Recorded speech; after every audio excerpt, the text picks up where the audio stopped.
नमस्कार विद्यार्थी मित्रांनो, एकाग्र अकॅडमीमध्ये तुमचं सहर्ष स्वागत आहे. मागच्या आठवड्यात आपण बघू शकता की दिवाळी सण साजरी झालेली आहे. तसंच भरपूर साऱ्या सुट्ट्या झालेल्या आहेत आणि आता आपल्याला पुन्हा एकदा बघू शकता अभ्यासाचा जोर वाढवला पाहिजे. 9 नोव्हेंबरला राज्यसेवा पूर्व परीक्षा आहे. तसेच 21 डिसेंबरला आपलं गट ब पूर्व परीक्षा आणि 4 जानेवारी 2026ला गट क पूर्व परीक्षा आहे. त्या संदर्भाने आपण बघू शकता की ही करंट अफेअर्सची जी सीरीज चालवलेली आहे, आपली जुलैपर्यंत कंप्लीट झालेली आहे. आज आपण जे ऑगस्ट महिन्याचे करंट अफेअर्स सुरू करणार आहोत. 1 ते 15 ऑगस्टचे चालू घडामोडी जे थिअरी आहेत, जे इम्पॉर्टंट थिअरी, जसं प्रोजेक्ट दिशा असेल, टायनेस स्नेक असेल, थ्रेड स्नेक करून 130वी घटना दुरुस्ती बिल असेल, हे सर्व जे आहेत इम्पॉर्टंट थिअरीज आज आपण बघणार आहोत. जे इम्पॉर्टंट थिअरीज जे डायरेक्टली एक्झामला येऊ शकतात मल्टी लाइनर्समध्ये, नाहीतर काहीतरी त्याच्यातलं क्रिप्स विचारू शकतात आणि त्याच्यानंतर अपॉइंटमेंट असतील, हे सर्व असतील. त्यात फक्त जे इम्पॉर्टंट म्हणजे डायरेक्ट स्टॅटिक फॅक्ट्स आहेत ते आपण उद्याच्या लेक्चरला MCQमध्ये कव्हर करणार आहोत. म्हणजे अशा प्रकारे हे जे 15-15 दिवसाची सीरीज चालू आहे, त्यात बरेच आपण करंट अफेअर्सचं बघू शकता की न्यूज कंप्लीट करत आहोत. त्यात पण बघू शकता की प्रत्येक महिन्यात आपण ते 30 ते 35 न्यूज कव्हर करत आहोत, जे इम्पॉर्टंट आहे. म्हणजे 10 महिन्याचं जर ऑक्टोबरपर्यंतचे करंट अफेअर्स जर आपल्याला परीक्षेला करायचं आहे, तर आपल्याला लक्षात घ्यायचं आहे की 350 न्यूज म्हणजे थिअरी कव्हर होते, प्लस 100+ MCQs महिन्याचे जातात. म्हणजे 2 MCQचे लेक्चर जात आहेत 50-50 मध्ये 100+ MCQs जात आहेत आणि 10 महिन्याचे म्हणजे 1000+ MCQs होत आहेत.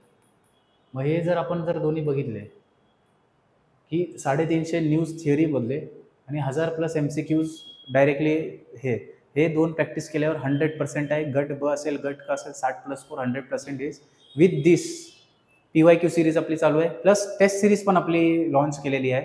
ती टेस्ट सिरीजमध्ये पण पहिले 2 टेस्ट असेच फ्री ठेवण्यात आले, विश्लेषण पण अवेलेबल आहे. ते 2 टेस्ट सिरीज असतील आणि PYQ सिरीज आणि करंट अफेअर्स सिरीज, हे सगळं जर 3 बेडला 100% तुमचं प्रिलिम्स म्हणजे पास होण्यापासून तुम्हाला कोण रोखू नाही शकत.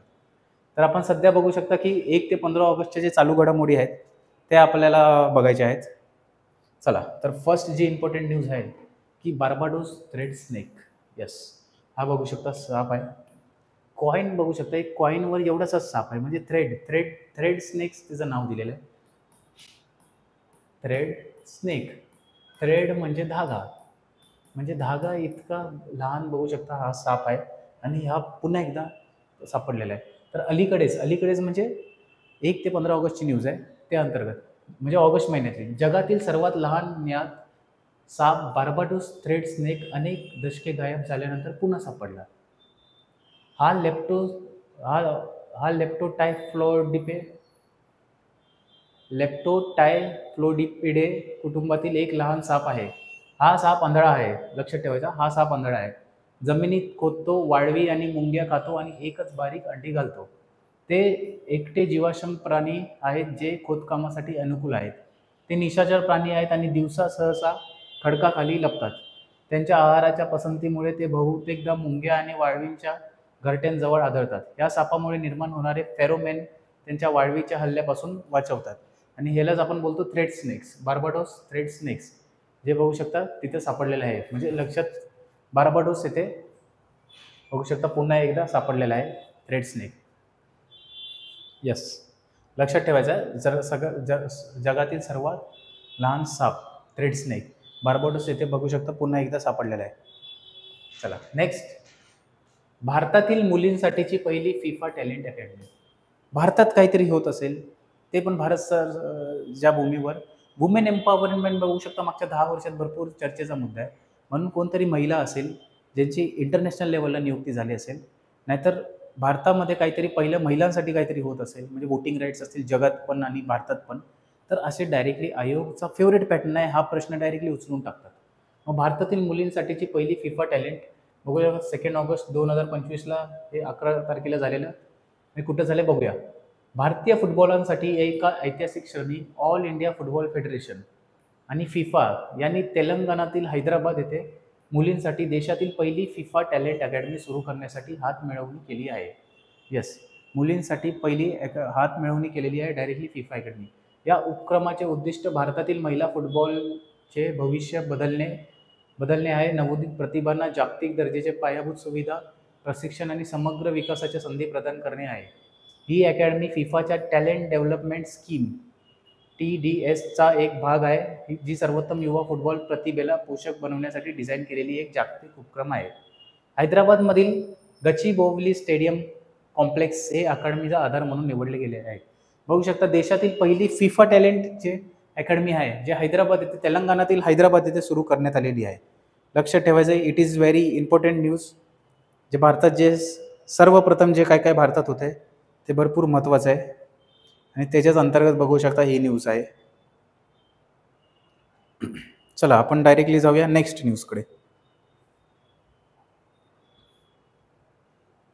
येस, गरुड दृष्टी हे मिस्टर देवेंद्र फडणवीस बसलेत, महाराष्ट्राचे मुख्यमंत्री तसेच गृहमंत्री पण आहेत. गरुड दृष्टी. महाराष्ट्राचे मुख्यमंत्री देवेंद्र फडणवीस यांनी म्हटले आहे की सोशल मीडियाद्वारे होणारा जातीय द्वेष ज्यामुळे दंगली घडतात अशा घटनांना आळा घालण्यासाठी राज्यात जगातील सर्वोत्तम तंत्रज्ञान उपलब्ध आहे. अशा व्यक्तींचा शोध घेण्यात आणि त्यांच्यावर तत्काळ कारवाई करण्यात गरुड दृष्टी ही साधने महत्त्वाची भूमिका बजावत आहेत असे त्यांनी सांगितले.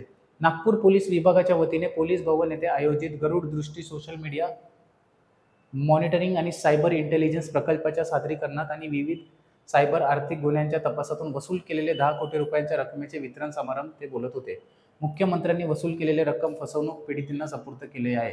हे बघू शकता गरुड दृष्टी हा काय प्रकल्प आहे तर सोशल मीडिया जे आहे सोशल मीडिया मॉनिटरिंग आणि सायबर इंटेलिजन्स प्रकल्पाचं बघू शकता की सादरीकरण झालेलं आहे की जे गरुड दृष्टी ठेवणार की काय फसवणूक होते त्यात एक आपल्याला बघू शकता की बॅकएंड असणार आणि नागपूर पोलीस आणि बघू शकता विभागाने हे च्या वतीने बघू शकता हे करण्यात आलेलं आहे.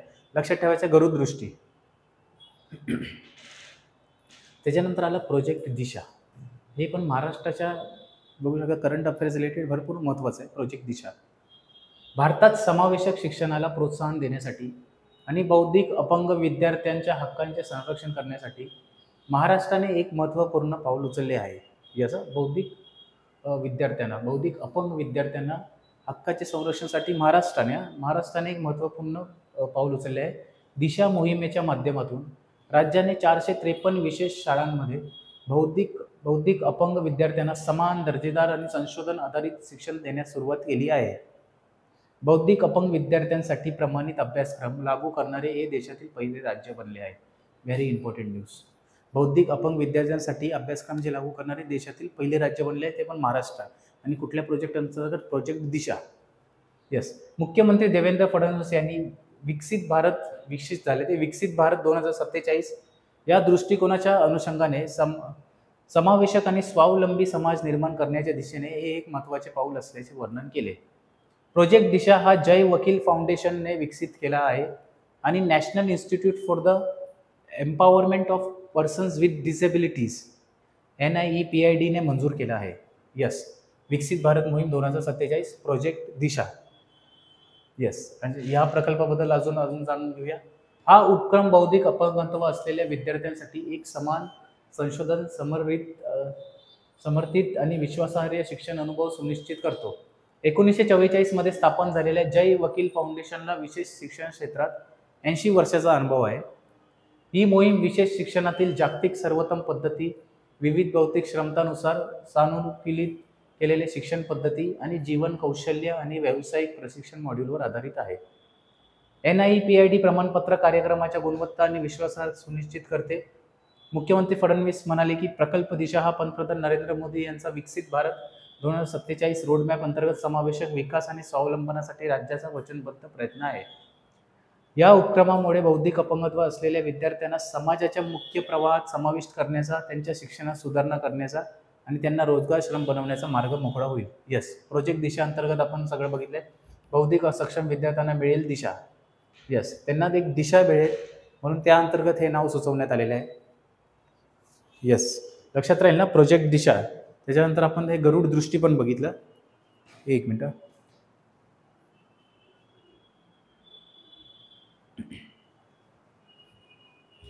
यस, गरुड दृष्टी बघितलं. त्याच्यानंतर प्रोजेक्ट दिशा आणि त्याच्या पहिल्या थ्रेड स्नेक जे बार्बाडोसचा. यस, 3 झालेत. चला नेक्स्ट. सभासार AI टूल. AIची जागोजागी बघू शकता गाजाबाजा चाललाय. जसं G20 समिट भारतात होणार होतं मग सगळीकडे ते G20 समिट जे होत होतं गाजाबाजा कसा झालेला, त्याच प्रकारे आता बघू शकता हे 2 वर्ष झालं ChatGPT, जेमिनाय ह्याच्यावर फोटो-बिटो टाकून सगळे एडिट करण्याच्याच पाठी लागले आहेत आणि कुठेतरी त्याचा गाजाबाजा झालेला आहे. येस. आणि त्याच अंतर्गत बघू शकता की सभासार AI टूल, आता AI सगळीकडेच यूज होत आहे. आता सभासार पण बघूया. स्वातंत्र्य दिनी त्रिपुरामध्ये केंद्र सरकार सभासार नावाचे कृत्रिम बुद्धिमत्ता AI संचालित साधन अनावरण करणार आहे. म्हणजे केले आहे ॲक्च्युली. ते त्यावेळीचं न्यूजपेपरमधलं डायरेक्ट आर्टिकल उचललेत म्हणून असं आहे. हे एक AI टूल आहे जे ग्रामसभाच्या बैठकांचे इतिवृत्त आपोआप तयार करते. येस, ग्रामसभाचे बैठक जे होतात त्याचे डायरेक्टली इतिवृत्त म्हणजे कन्क्ल्युजन डायरेक्टली हे होतात. डायरेक्टली म्हणजे प्रेसी रायटिंग म्हणजे कसं बोलतो, एक मोठ्या ह्याचं बारक्या आपल्याला ह्याच्यात म्हणजे 3 पॅरेग्राफ असतील, त्याला फक्त 1 पॅरेग्राफमध्ये शॉर्ट म्हणजे इतिवृत्त हे तयार करून देतं ग्रामसभेचं पूर्ण बैठकीचं. ग्रामसभा ही पंचायत राज व्यवस्थेची प्राथमिक संस्था आहे, ज्यामध्ये ग्रामपंचायतीच्या सर्व नोंदणीकृत मतदारांचा समावेश असतो. ग्रामसभेच्या व्हिडिओ आणि ऑडिओ रेकॉर्डिंगमधून बैठकांचे संरचित मिनिट्स तयार करण्यासाठी ते AIच्या शक्तीचा वापर करते. यामुळे देशभरातील ग्रामसभेच्या बैठकीच्या मिनिट्समध्ये एकरूपता येईल.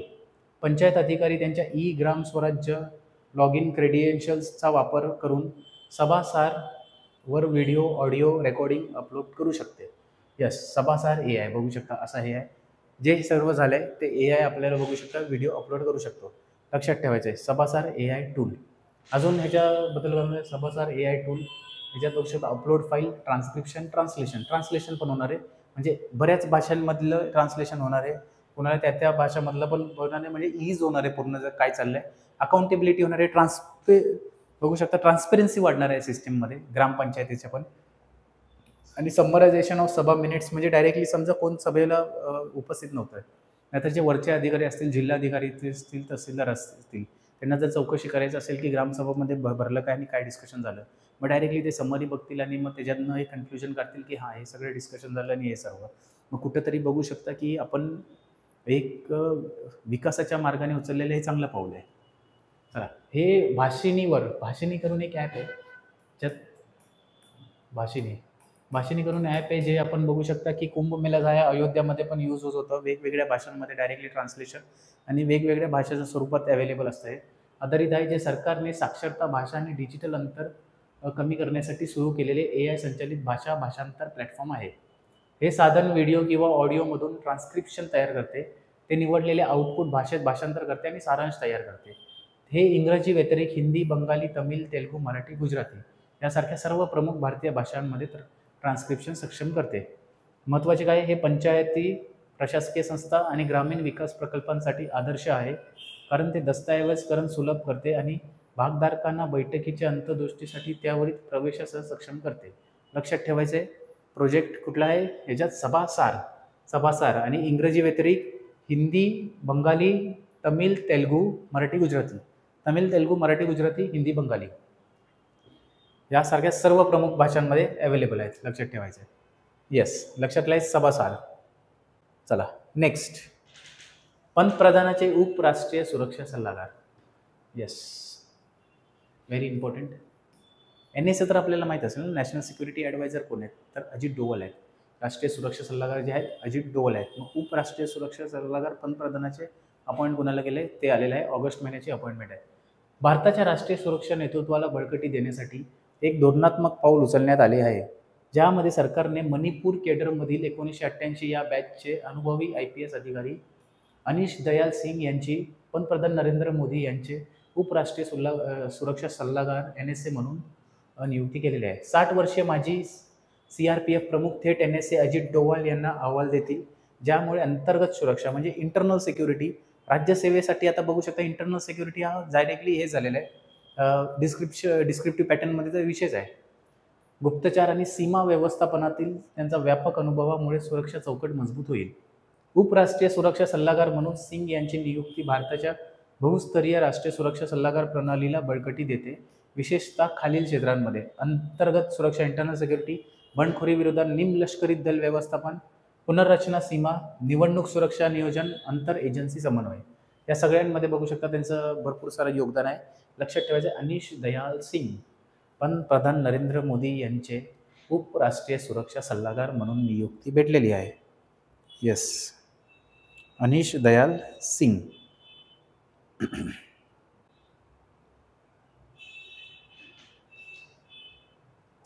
नेक्स्ट, सिएटलच्या स्पेस निडल येथे भारतीय तिरंगा फडकवण्यात आला. Yes, one of the very important news. ही 100% येणार. कंबाईन गट बल नाही आली तर गटकेला 100% येणार, लिहून घ्या आताच. त्याच्या मेन्सला पण येऊ शकते, जर तिथं नाही विचारलं मेन्सला. पण हा प्रश्न MPSC 100% टाकणार. येणारे जे 8-9 महिन्यात परीक्षा आहेत त्यात हा प्रश्न दिसतोय. कारण ऑगस्टची चालू घडामोडी आहे, शक्यतो तर गट ब गट क मध्ये झालं पाहिजे, पण लेट सी. चला, भारत आणि अमेरिकातील वाढत्या संबंधाचे प्रतीक म्हणून भारताच्या 79व्या स्वातंत्र्य दिनानिमित्त सिएटलच्या प्रतिष्ठित स्पेस निडलवर भारतीय तिरंगा फडकवण्यात आला.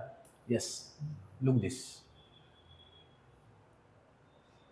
या ऐतिहासिक घटनेने पहिल्यांदाच या प्रसिद्ध अमेरिकन लँडमार्कवर परदेशी राष्ट्राचा ध्वज फडकवण्यात आला, ज्यामुळे तो जागतिक भारतीय डायस्पोरासाठी अभिमानाचा आणि प्रतिकात्मक क्षण बनला. 15 ऑगस्ट 2025 रोजी भारताच्या स्वातंत्र्य दिनानिमित्त सिएटलच्या आकाशरेषेच्या एक महत्त्वाचा वैशिष्ट्य असलेले 605 फूट उंच स्पेस निडलला भगवे, पांढरे आणि हिरव्या रंगात प्रकाशित करण्यात आले. येस, म्हणजे भगवे, पांढरे, हिरवे असं प्रकाशित करण्यात आलं असेल.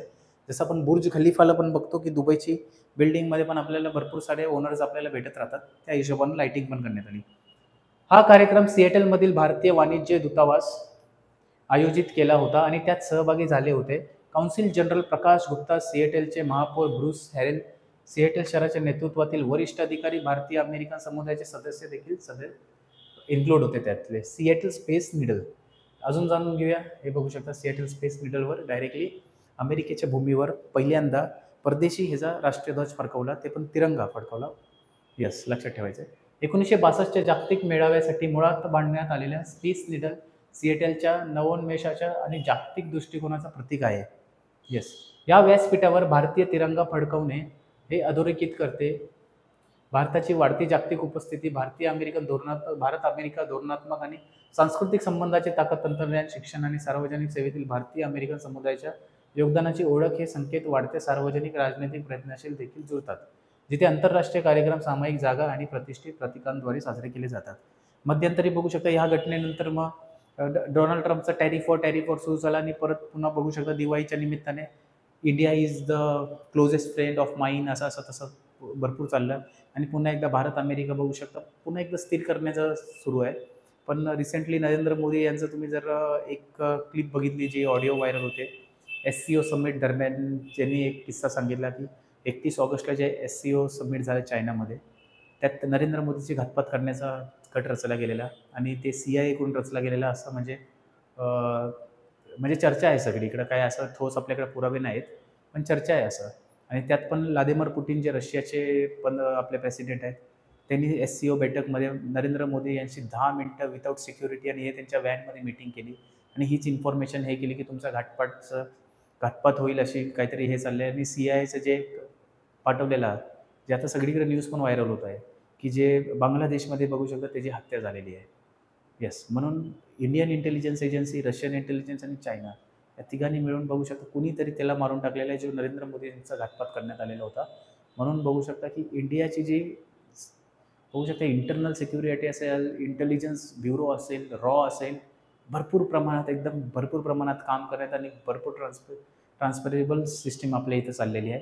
दहशतवाद आपल्याला हे करू नाही शकत. पहलगामसारखे 1-2 असे अटॅक्स सोडले तर म्हणजे ते कुठेतरी बघू शकता की जॉग्राफिकल हे पण असतं आणि थोडंसं इंटेलिजन्सचा पण फेल्युअर होता. पण अशी जे घटना आहेत त्यात आपले बघू शकता रॉ इज बघू शकता जगातील टॉप 5 इंटेलिजन्स एजन्सीमध्ये आपली भारताची पण आहे.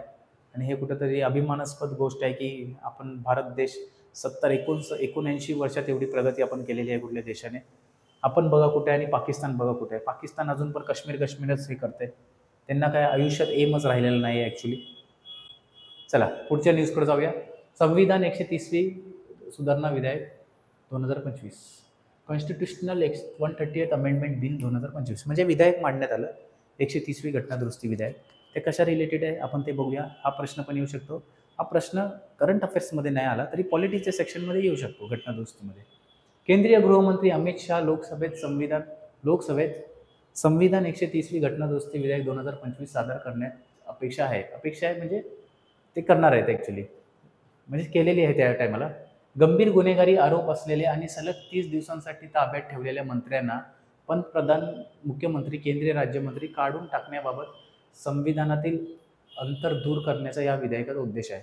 जर मी आमदार असेल, मंत्री असेल आणि मला 30 दिवसापेक्षा मंत्री मॅक्झिमम बघू शकता मंत्र्यांना, येस आमदार नाही मंत्र्यांना. तर समजा मी आमदार आहे आणि मंत्री आहे आणि मला काहीतरी कुठल्यातरी ह्याच्यात 30 दिवसाची बघू शकता हे झालेली आहे, कायदेशीर ताब्यात ठेवलेलं आहे कुठल्या तरी एजन्सीने, ईडी असेल, CBI असेल, मग ते माझं मंत्रीपद काढून टाकण्यात येईल, असं हे विधेयक कुठेतरी मांडण्यात आलं होतं. 2023मध्ये तमिळनाडूच्या द्रम्मक सरकारमधील मंत्री व्ही. सेंथल बालाजी यांच्या अटकेभोवती निर्माण झालेल्या वादाच्या पार्श्वभूमीवर हे पाऊल उचलण्यात आले आहे. 130वे घटना दुरुस्ती विधेयक.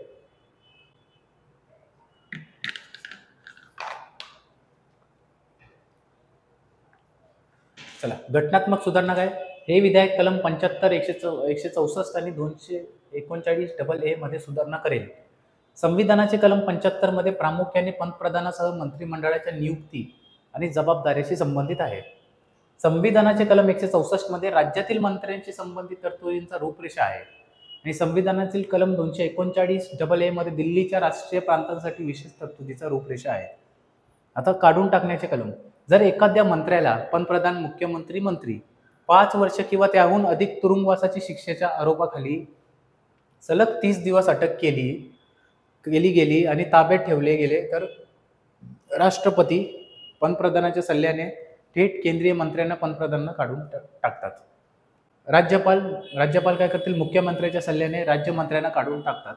राज्यपाल थेट राज्याच्या मुख्यमंत्र्यांना काढून टाकतात. असं बघू शकता, या शिफारसी आहेत बघू शकता काढून टाकण्याचे कलम. केंद्रशासित प्रदेश आणि जम्मू काश्मीरमधील मुख्यमंत्री मंत्र्यांना केंद्रशासित प्रदेशांच्या संबंधित सुधारण्याचा समाविष्ट आहे. पुनर्नियुक्ती, मंत्र्यांची सुटका झाल्यानंतर पुनर्नियुक्ती करता येते, असं पण बघू शकता नमूद केलेले आहे. म्हणून व्हेरी इम्पॉर्टंट बिल. सिग्निफिकन्स बघू शकता की इम्पॉर्टन्स काय आहे या बिलचं. Constitutional morality. Governance is carried out with ethics. This is more than just legality. Yes, governance जे आहे, गव्हर्नन्स हा सब्जेक्ट पुन्हा आहे एकतरी राज्यसेवेच्या दृष्टिकोनातून हा इम्पॉर्टंट टॉपिक आहे. डिस्क्रिप्टिव्ह पॅटर्नवर प्रश्न येऊ शकतो. प्रोटेक्टिंग ट्रस्ट, म्हणजे जर डिस्क्रिप्टिव्ह पॅटर्नमध्ये तुम्ही आन्सर लिहिताय तर असं लिहायला लागतं 4 पॉईंट. 4 पॉईंट नाही तर असं हे करून आपले 4 हे करायला लागतात आणि 4 पॉईंट लिहायला लागतात. Constitutional morality, protecting trust, good governance, bridging level gap, strengthen faith in democracy, prevents jailed individual using authority. Good governance म्हणजे removes governance from jail anomaly, aligns executive functions with accountability. Bridging legal gap fills in the gap between arrest and conviction. This was unaddressed in the RPA framework. चला, हे significance of bill आहे. Next वर जाऊया. एक बघू शकता. आपल्याला theory complete करायची आहे आणि जे बाकीचा स्टॅटिक डेटा आहे ते आपण उद्याच्या लेक्चरला म्हणजे MCQ मध्ये आपण तो स्टॅटिक डेटा जे अपॉइंटमेंट असतील, अवॉर्ड्स असतील ते आपण कंप्लीट करणार आहोत. चला, ऑनलाईन गेमिंग विधेयक 2025. येस, ऑनलाईन गेमिंग विधेयक 2025. India's gaming bill 2025 band. Yes, अब खेलो 25 दिन में पैसा डबल. इथं तर लगेचच्या लगेच होतो. ड्रीम 11 हे सर्व खेळ आहे. लोकसभेने ऑनलाईन गेमिंग विधेयक 2025 मंजूर केले आहे, ज्यामध्ये ई स्पोर्ट्स आणि सोशल गेमिंगच्या प्रोत्साहन देताना हानिकारक रिअल मनी गेमिंगवर बंदी घालण्यात आली आहे. संसदेने ऑनलाईन गेमिंगचा प्रचार आणि नियमन विधेयक 2025 मंजूर केले आहे, जे देशाच्या वाढत्या डिजिटल गेमिंग क्षेत्राच्या प्रशासनात एक निर्णायक बदल घडवून आणते. या विधेयकात रिअल मनी गेमिंगवर पूर्ण बंदी घालण्यात आली आहे, ज्यामुळे त्याचे सामाजिक, आर्थिक आणि मानसिक नुकसान होते. तसेच ई स्पोर्ट्स आणि ऑनलाईन सोशल गेमसाठी एक सक्षम चौकट तयार करण्यात आली आहे. या हालचालीद्वारे सरकार समाजातील असुरक्षित घटकांचे संरक्षण करण्याचे, जबाबदार गेमिंगला प्रोत्साहन देण्याचे आणि भारताच्या डिजिटल इनोव्हेशन इकोसिस्टमच्या वाढीला पाठिंबा देण्याचा प्रयत्न करत आहे. येस, ऑनलाईन गेमिंग विधेयक आहे आणि ह्याच्यात बॅन टाकलेली आहे आणि 1 करोड रुपयाचा कुठेतरी बघू शकता फाईन लागण्याचं चान्सेस आहेत. म्हणजे 1 कोटीचा फाईन ह्यांनी ठेवलेला आहे पूर्ण जर असं आढळला गेला तर. हा कायदा गेमिंगच्या 3 प्रमुख विभागाभोवती रचलेला आहे. ई स्पोर्ट्स, मजबूत वाढीचा क्षमता असलेले सर्जनशील आणि मनोरंजनात्मक उद्योग म्हणून ओळखला जाणारा विधेयक ई स्पोर्ट्स विकासाला मुख्य प्रवाही क्षेत्र म्हणून समर्थन देतो.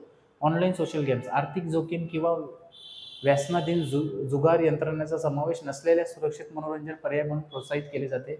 ऑनलाईन मनी गेम्स म्हणजे जसं आहे जंगली रमी आणि हे सर्व त्याच्यावर पण बॅन आहे.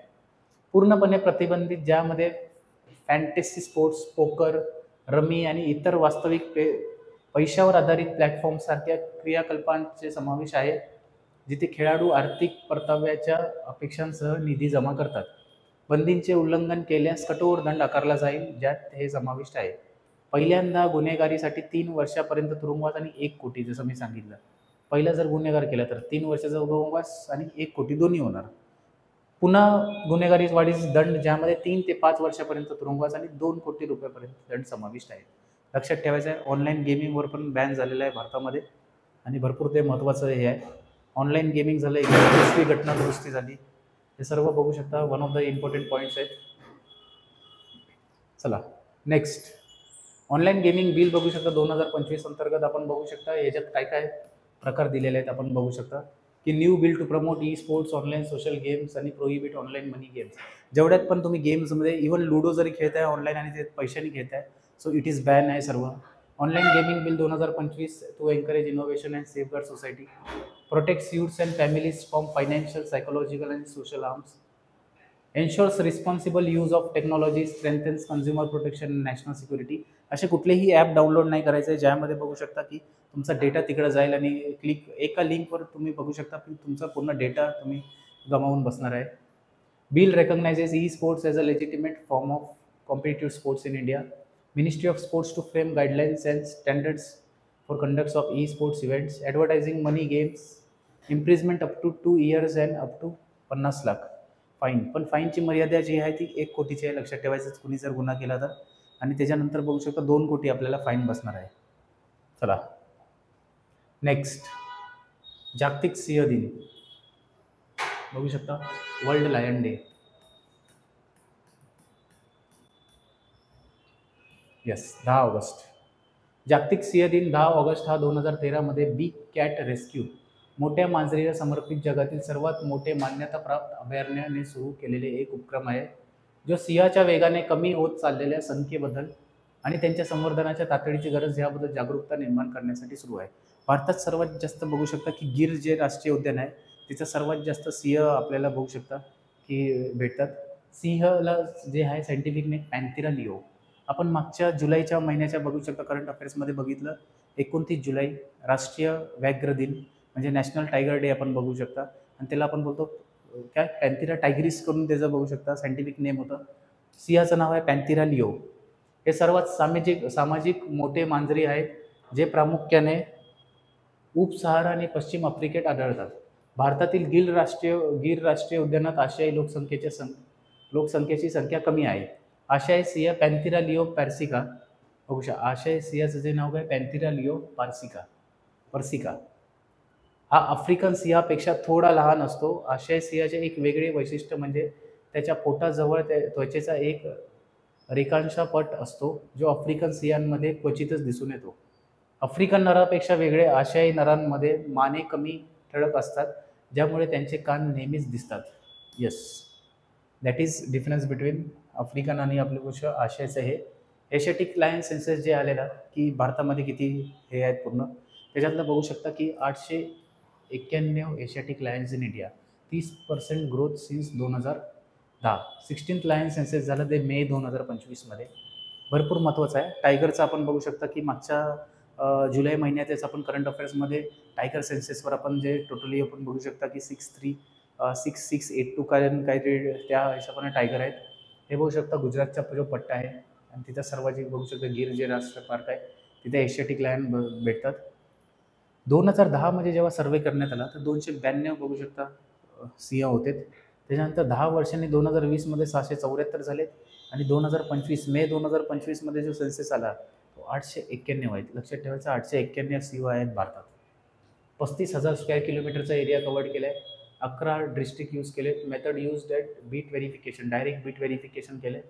ट्रॅकिंग द डेटा बघू शकता 287 लायन्स रेकॉर्डेड 36मध्ये होता. त्याच्यानंतर असं वाढत एस्टिमेटेड 674 आहे, पण जे 2020ला 674 होतं एस्टिमेटेड, पण 25चे आकडे आहे जे 891 आहेत.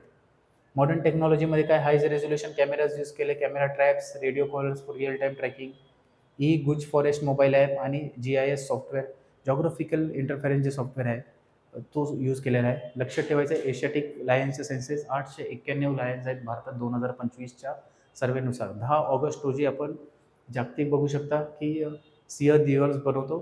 त्याच आपण पॅन्टेरा लिओ बोलतो आणि तसेच आशय व आपण सिंहाला Panthera Leo Persica. Yes. Next fun facts आहे. Lion lives in a large groups called prides. Male lions can weigh over 500 pounds and grow up to 8 feet. हे सर्व लायनबद्दल किंग ऑफ द जंगल बोलतात. जंगलचा जो राजा आहे त्यालाच आपण बोलतो. Lions live in grassland and plains not jungles. Female lions and their sister live together for life while males stay with the pride. Lions roars can be heard from up to 5 miles. 5 मैल जे आहे तिथपर्यंत बघू शकता. जर वाघ दरकारी फोडतोय, वाघ नाही sorry, सिंह दरकारी फोडतोय तर आपल्याला ऐकू येतं. 20 hours पर डे रेस्टिंग और स्लीपिंग. म्हणजे हा बघू शकता भरपूर सारे शेर आहेत. बोलतात ना शेर थग्गे आहे. 20 तास झोपतात दिवसातनं. लक्षात ठेवा म्हणजे काय प्रकार आहे. म्हणजे माणसं असे पण आहेत की 20 तास झोपतात लायन, त्याच्यातलाच काहीतरी प्रकार. Male lions patrol the territory regularly. Lions prefer to hunt at night, making it easier to catch prey. Yes. या प्रकारे बघू शकता की आपला ऑगस्ट महिन्यातलं जे करंट अफेअर्स आहे ते 1 ते 15 ऑगस्टवाली जी थिअरी आपण आज कव्हर केलेली आहे.